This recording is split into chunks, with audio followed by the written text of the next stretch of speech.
Selamat pagi, sehat semua?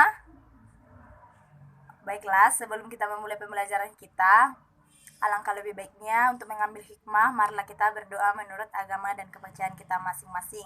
Berdoa dimulai. Doa selesai. Baik, bagi sekretaris, absensinya mana? Oke, di absen dulu ya. Rosinta, Lena, Dina, Ansor, Widya, Yulis, Regina. Hadir ya. Siapa yang gak hadir? Oke, semua hadir ya pada pagi hari ini. Baiklah, kita lanjutkan materi kita. Dari minggu lalu kita sudah menyinggung yaitu laporan keuangan neraca. Kita mengulas kembali apa itu laporan keuangan neraca. Ada yang tahu?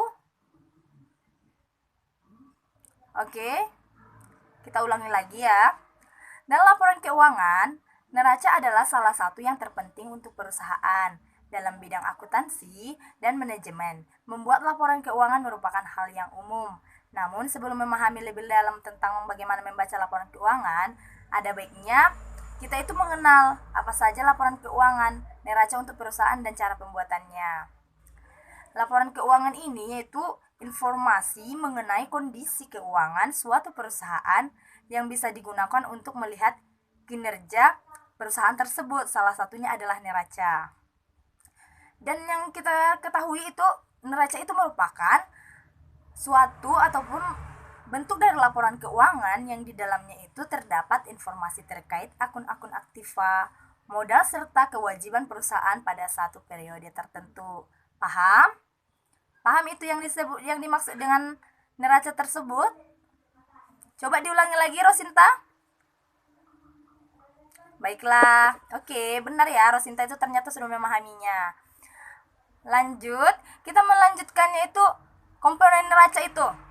Apa-apa saja yang terdiri dari komponen neraca tersebut? Ada yang mengetahuinya? Lena, coba.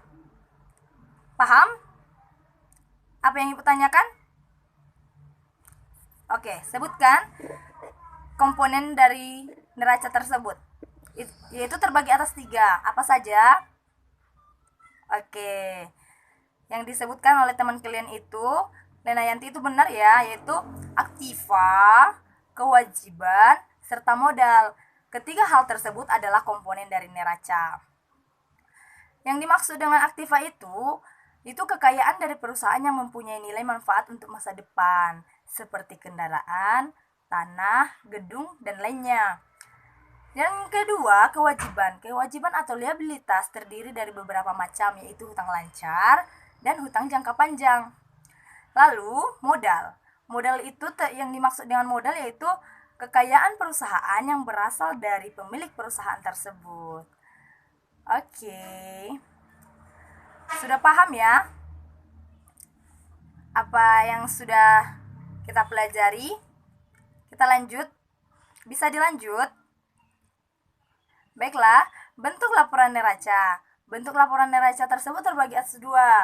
Yaitu yang pertama, dia berbentuk stafel, dan yang kedua itu berbentuk kontrol. Yang dimana neraca bentuk stafel atau biasa disebut dengan neraca bentuk laporan dikarenakan susunan yang berurutan dari atas ke bawah secara urut.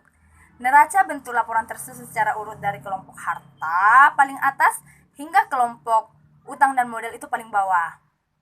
Sedangkan neraca berbentuk kontrol tersebut yaitu neracanya itu berbentuk T, yang dimana laporan ini menyajikan rekening dalam 2 sisi, yaitu kelompok harta aktiva di sebelah kiri dan utang serta modal itu yang disebut dengan pasiva itu di sebelah kanan. Lalu, laporan neraca perusahaan, cara-caranya seperti apa saja? Yaitu dalam membuat laporan neraca perusahaan, ada prosesnya itu akan melalui beberapa tahap. Di antaranya ada 4 tahap. Yaitu yang pertama menyusun jurnal neraca, yang kedua mempostingnya ke dalam buku besar, yang ketiga membuat laporan laba rugi, dan yang keempat membuat laporan perubahan modal. Sampai di sini ada yang kurang paham dengan yang saya jelaskan? Ada yang ingin ditanyakan kembali? Boleh? Apa sudah paham semua? Kok nggak semangat? Paham yang saya maksud? Saya harap semua sudah paham ya.